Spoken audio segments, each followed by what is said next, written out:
Great, you got it. So my name is Francesca Fratelli, like Nandini said, and she introduced me as an artist, but I kind of consider myself more of a support person for artists. I like to help realize people's artistic intent. I'm maybe not the most creative in terms of the goals or outcomes of the project, but I really like to see creative people explore technology and make sure that they can make the most of it. So yeah, today we're going to be covering how to build a capacitive touch keyboard, and so this is a mix of getting you acquainted with programming and also some of the fabrication skills you'll end up using for your final projects.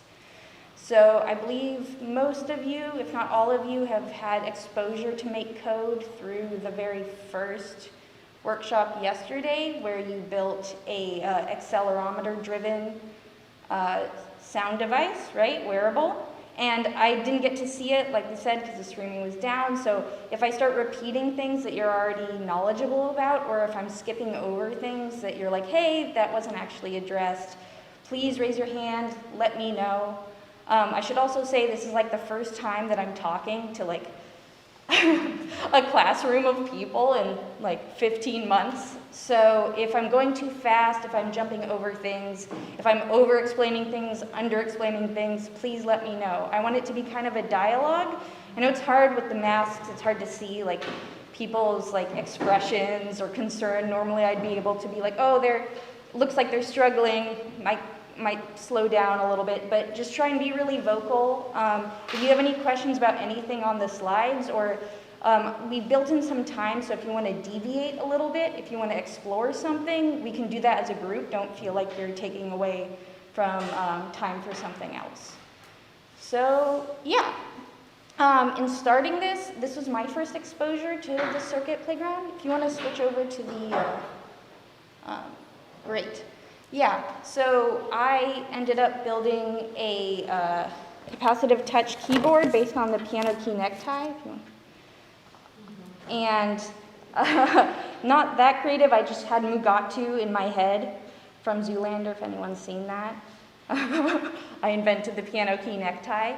And so this is a pretty conventional instrument representation that we're going to be going through today. I don't know if that's updating.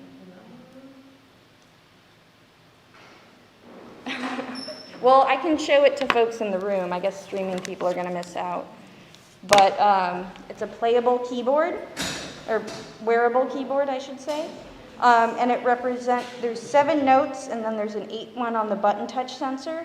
And so we're going to be replicating this on paper today. And then, let's see.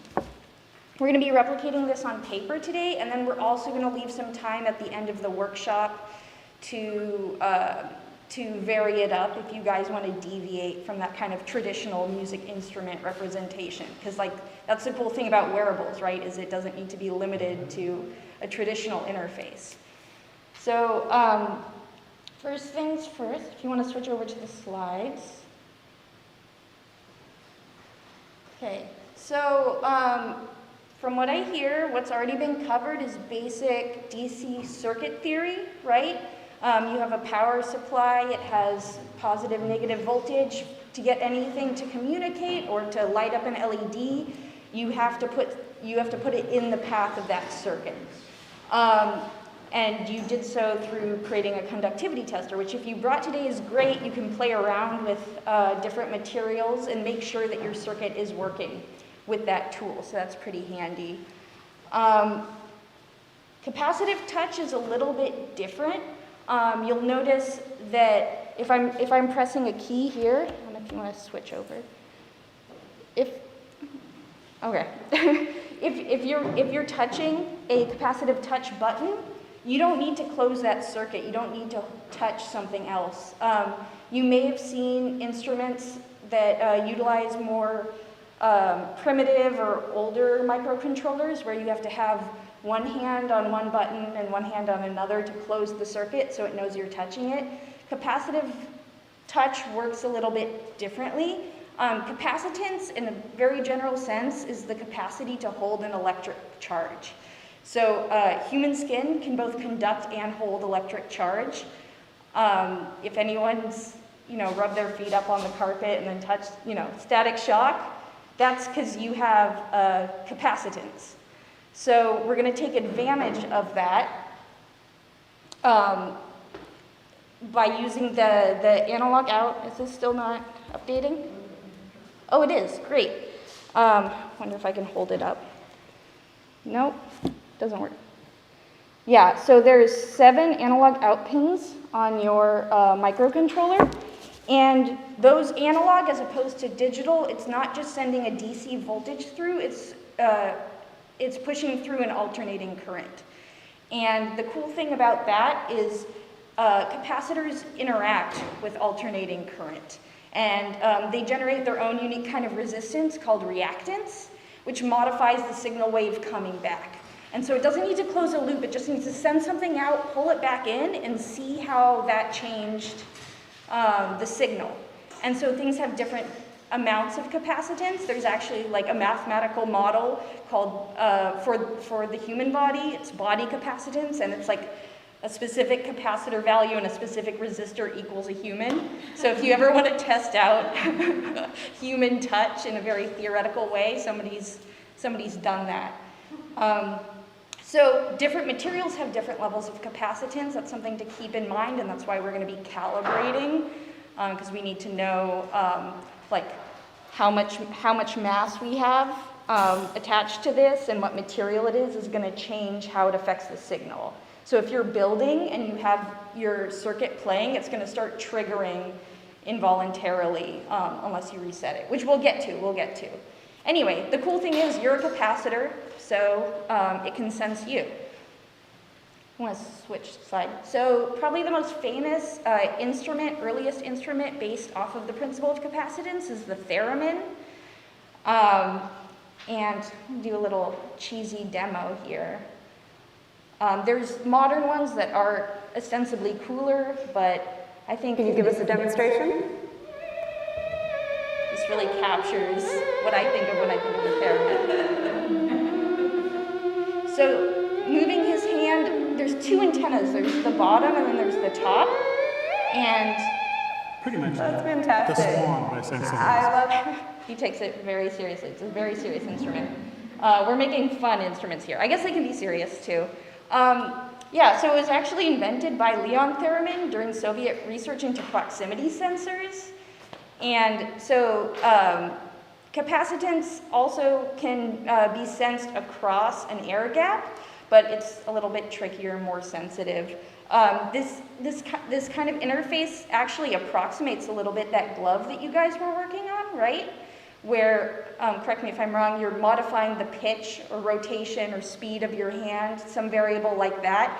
And there's one variable that affects pitch, the frequency of the note, and then there's one that affects volume. And so the theremin's the same way, except for it's measuring the capacitance across an air gap with those 2 antennas. So we're going to be building something that's a little bit easier to handle. Sensing and calibrating for changed capacitance through air is a little bit of tricky business. What's much easier is using capacitance to measure touch.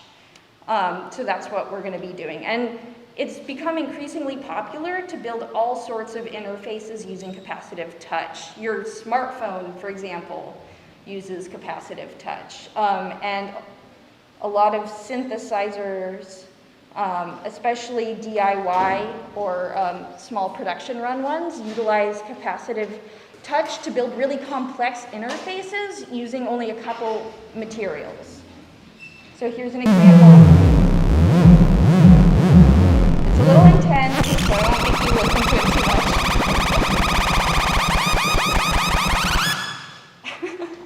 But you'll notice that all of those pads that are separated,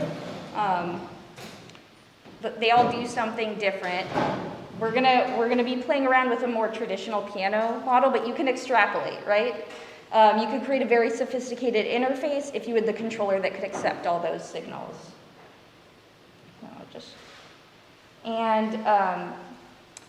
Yeah, so like I said, it's it's a lot more common nowadays, and people are really bringing it into their artistic practices. You're going to see some talks later on that are much more focused on wearable instruments, but I wanted to show off a couple to kind of give you a sense.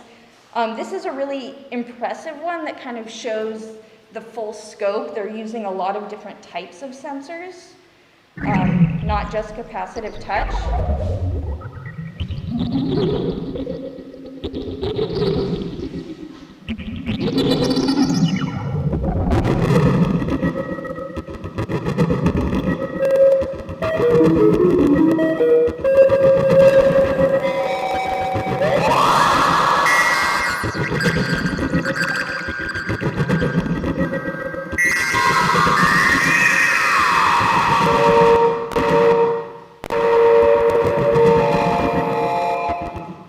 So I want you to be thinking, like, as we're going through this, you have capacitance now, you have acceleration. What are other sensors that you can bring into this? And that's Enchanted, really cool performer. Saw them perform in town a couple of years ago. But I think that's one of the most compelling examples of like full body interaction that I've seen. This one is great because it actually only seems to be utilizing the acceleration sensors that you've been introduced to already and the capacitive touch. So this project, except for the coding, which might be more sophisticated, is something that you could theoretically build using the microcontroller that you have right now.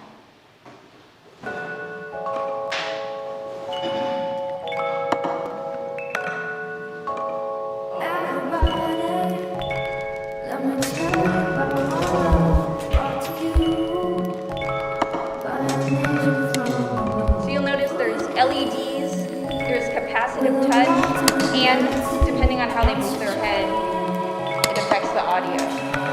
And I think there's some feedback going on too, where it's picking up their voice and it's modifying it based on the sensor values.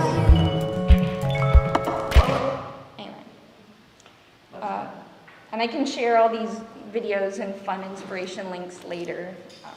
A lot of them are paired with cool interviews where people explain how they built the tool. So if there's more time, I'd love for you guys to check those out. All right, but what do we have to work with?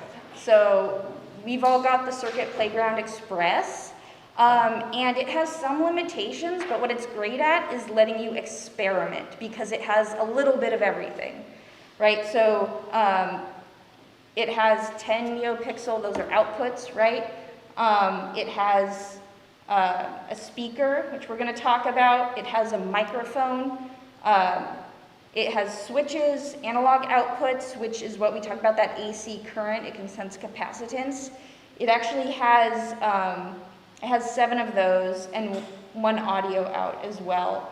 Anyway, we're gonna be exploring these, but also very important, temperature sensor, light sensor. So those are really great ways to bring environmental feedback into your design, as opposed to just human controlled. If you want kind of an intersection of the wearer and the wearer's environment to feed into an audio experience, that's a pretty cool thing to play around with. We're going to be building out some speakers and talking about speakers tomorrow, but your Circuit Pi has a speaker built into it, but it's also important to understand its limitations. So it's a piezoelectric speaker, which is a kind of buzzer, and it's made out of, it's very material specific. It's made out of crystal or ceramic, and it experiences mechanical strain. It deforms when you send a current through it. So there's some limitations to this type of speaker. It is really good at replicating high frequencies, like extremely high frequencies, but it starts to struggle when you get to mid and low range. And so when you're programming this, if you're building notes or chords that are lower frequency, it's gonna start to sound funky, but that doesn't mean that you can't output that and have it sound good later on. They are very durable. They can handle a lot of added electricity. But like I said, it's not great for replicating complex audio signals. You do have an audio out channel on your Circuit Playground. It's mono, so you can connect headphones to it, but you'll only hear it out of one ear. and it doesn't have an internal amplifier. So if you tried to plug it into a set of speakers that are bigger, anything larger than earbuds, you're not going to hear anything. And we're going to show you tomorrow how to add an amplifier to your circuit. So now we're going to get to the fun part, programming your interface. So if you want to pull up your computers, if you don't have them in front of you, we have a few more to give out if anyone needs one. Everyone good, or do you need one? Programming interface, that's in our circuit thing? Circuit and your computer. If you don't have one, we have laptops. Does anyone, you're good? You're good? Give you guys a minute to get that together.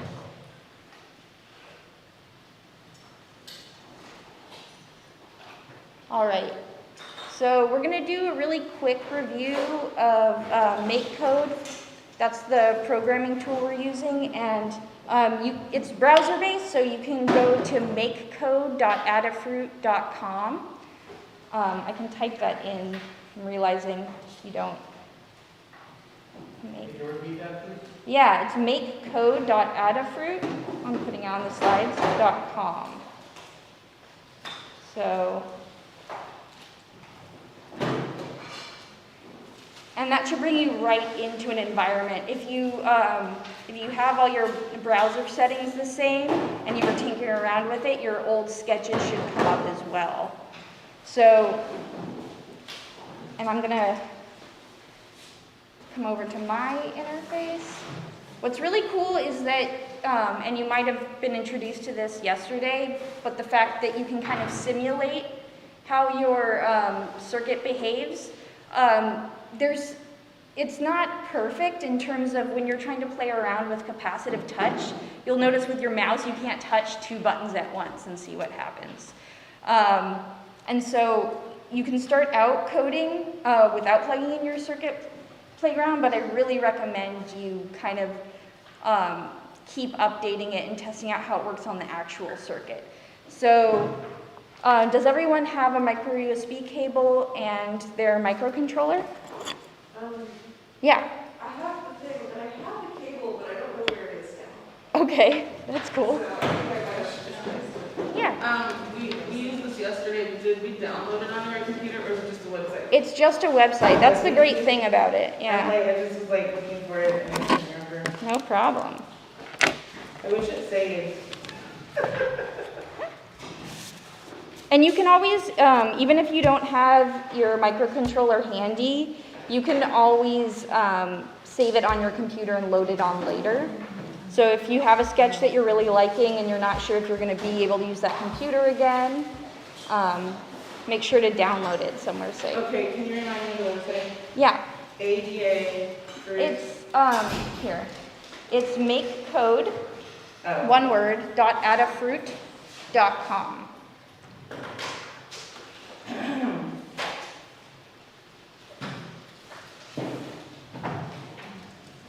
Thank you.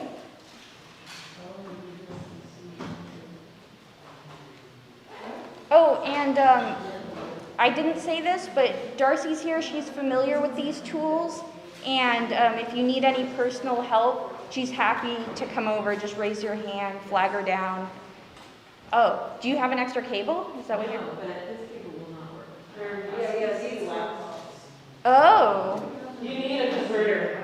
okay. I have one. Yeah, nice. Because I use a mouse. You guys don't have converters? Let me go see if we can track one down. Okay. Well, like I said, you can simulate parts of it, right? So let's focus on that for now, see if we can get some adapters. Also, we can share, like I have a converter so somebody can come share with me. Yeah, we're going to be doing some programming, and then we're going to get some base code that you can build a circuit off of. So if you want to focus on the physical interface today, that's totally fine. And I can even, like if someone wants to come up and I can load up their microcontroller a little bit later. And there's always the virtual instance of it, so while they're looking for it, Yeah. you can all still test it out on the computer. So we're going to get started. Well, I don't know, should So we? we're going to start on a new page than yesterday.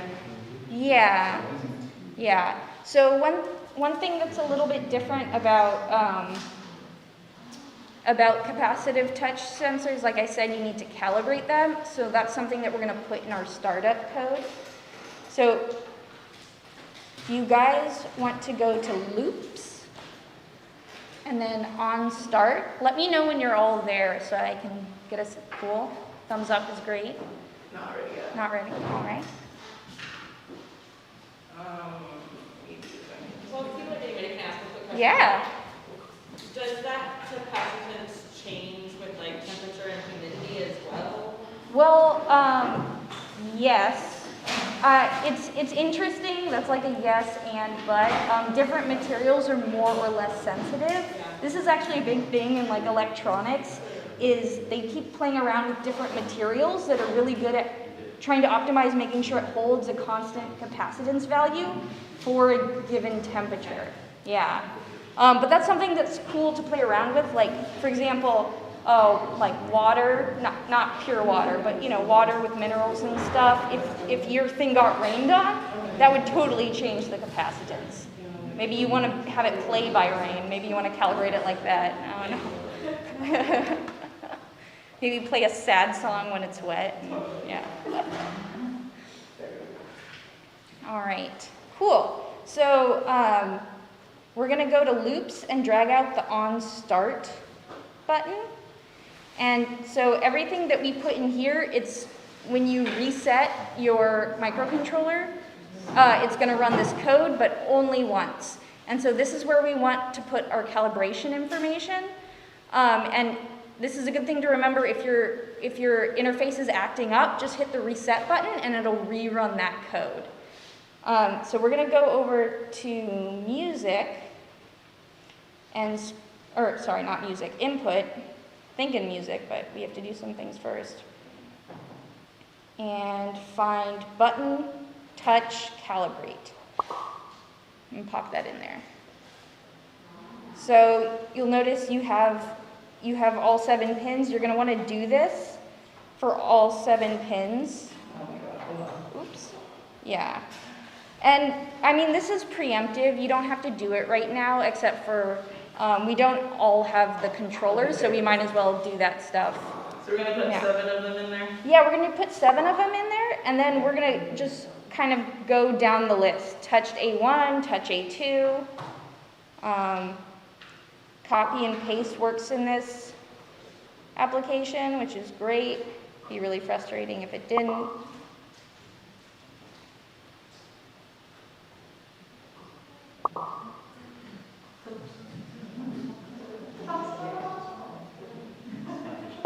I wish there was like a duplicate. Well, you can do Control C and Control V, or if you have a Mac, I think it's Command C, Command V to paste out the control There's 7? blocks. Yeah, there's 7. Okay, 2 more. Yeah, there's technically 8 analog pins, but one of them is the output for the headphones. So you're going to want to do A1 through A7. Is everyone there? No, yeah. Cool. Awesome. Then we're going to talk a little bit about events versus loops. So let's see. Input. Yeah. So anything that kind of has the round tops, where it's like enclosing things, kind of like taking a bite out of it, and no indentations on the tops, those are all blocks that you can just drag and drop straight onto your screen. And those will run constantly. So, for example, it's looking for button A click, right? And it'll just keep looking. You can do a button B click, etc., etc. So let's just test that this is working. I'm sorry, I went a little fast. I went into music and I grabbed a play sound block and I dropped it into there. And so what this says is when I click button A, it's going to make a sound. So let's see if that works. Okay, yep, works. But we want to put it for A1, right? Oh, yeah. yeah, I was just doing the first one there, but yeah, if you go and see how it says touch, that's letting you know that it's a capacitive touch sensor. So touch A1, there's click, long click, up and down. I tend to find down works the best because then it's not measuring like how long you're holding it, it just measures if it's been touched. And we'll So run like through if that. you did like horns, you could be like. Right, like what that person was doing in the video where they were touching and it was triggering an event. Yeah, an audio event. So before I run that again, there's a very important feature, set volume. So if you go to music, you can grab the set volume, and for now I'm just going to put it on the startup. The volume and all of these variables go from 0 to 255, which might have been addressed in the earlier coding workshop, but all that has to do with is that these are 8-bit variables. So that's the resolution that you're working with. So I'm going to drop it to a little bit under half volume, and then I'm going to go over and touch A1. Ooh, that's pretty quiet. I'm going to turn that up a little bit.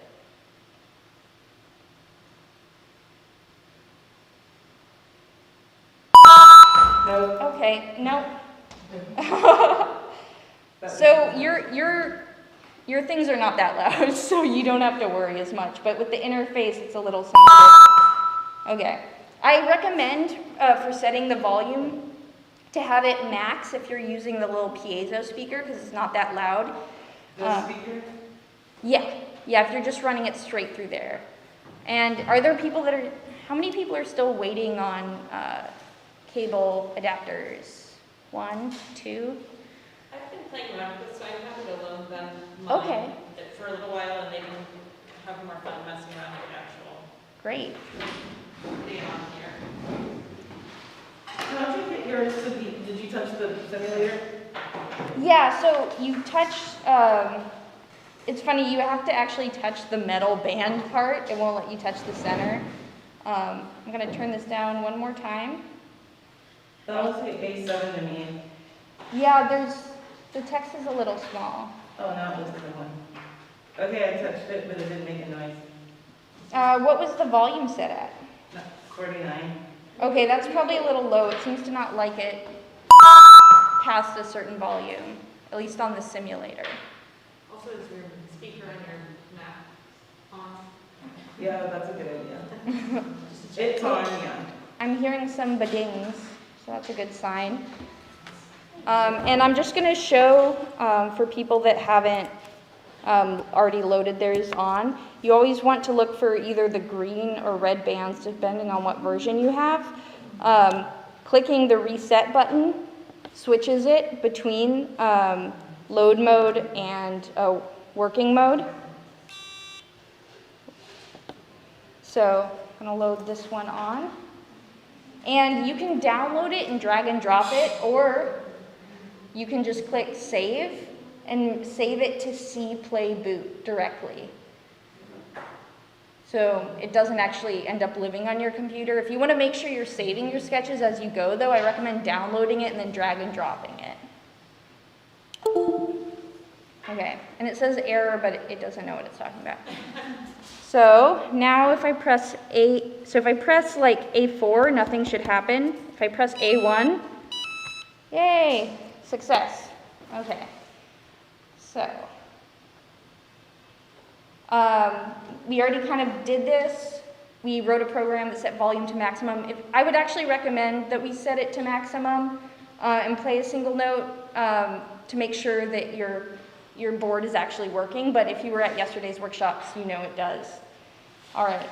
I also wanted to show you guys how to use your headphones. If there's like a lot of noises going on during this workshop, it might be nice. So your kits should have come with a fun colored, very cheap pair of headphones. And I can show you how to connect them with a couple alligator clips.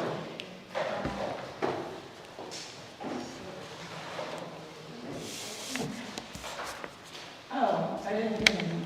You didn't get one? I have an extra pair. Here.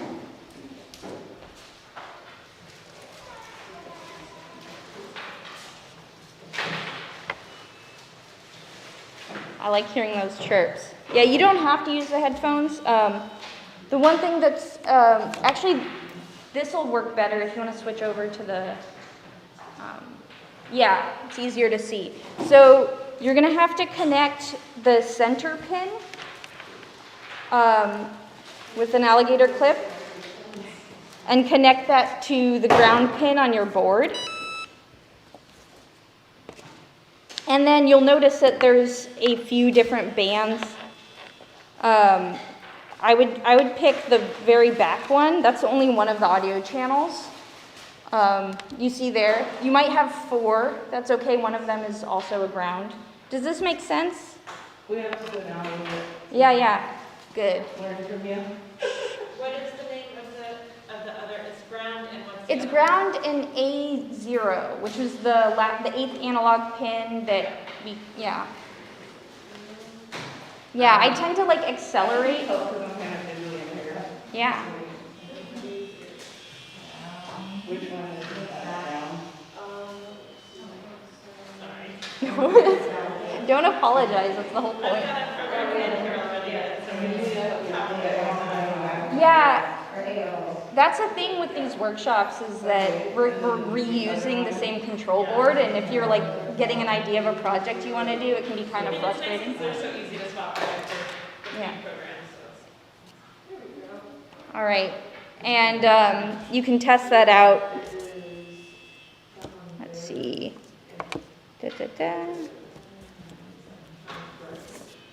There's also a little trick if you want to hear it out of both speakers. You can take a little bit of your conductive tape and wrap it around everything except for the tip of this the headphone jack, and then clip onto that, and that'll send the audio signal through both channels, so both headphones. Say that one more time. Sure. Take the conductive tape and put it. Yeah, so I wish this was a little larger. I'd be able to show you on camera a little bit better, but if you snip off a little piece of tape and peel it, and hopefully it doesn't take too much time. This is like 90% of making these circuits. Okay, so you have some tape. You can wrap it. You can bridge the 2 channel pins. So you have the tip, which is the ground, and then you have the 2 other bands. Yeah, so, oh, taking this seriously. Cool.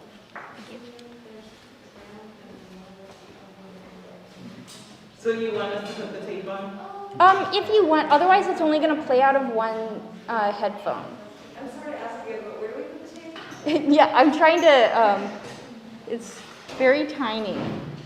You wrap it around everything except for the final pin. Okay, when you say pen, do you mean the red stripes? So the metal parts are where it's actually conducting and sending signals. The red stripes are to break those sections up. Okay, so wrap it around the two center metal bands. Yeah, that's perfect. That's a better way to describe it, yeah. Wrap it around the 2 red center metal bands so that it bridges all the metal pieces except for the tip. And then you should be able to clip your headphones onto that, and you should hear the signal through both channels.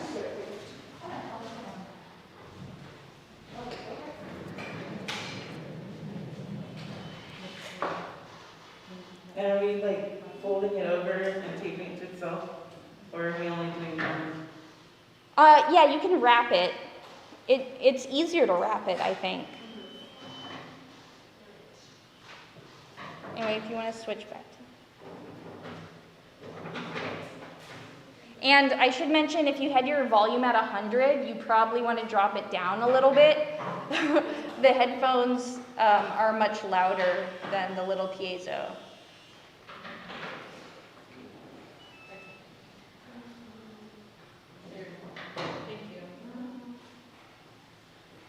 Oh yeah, and if anyone needs any supplies, we have scissors up at the front, we have copper tape, wire, and we also, I don't know, after the break we'll hand out those sheets, I think. If everyone that wants to use the headphones has got that figured out, it's good.